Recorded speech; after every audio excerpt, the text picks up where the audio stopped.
আমি এখন বাইসাইকেল নিয়ে একটি গ্রামে আসছি।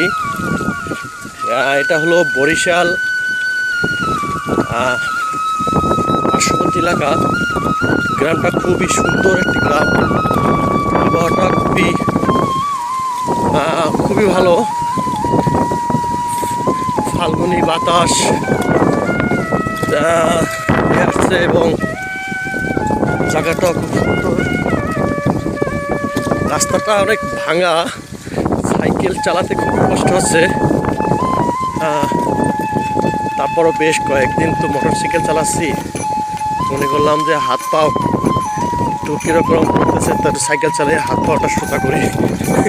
ওরে বাবা, এই তো অনেক ভাঙা গ্রাম, সবুজ শ্যামল, কত সুন্দর দৃশ্য। এই হলো আমাদের সোনার বাংলাদেশ।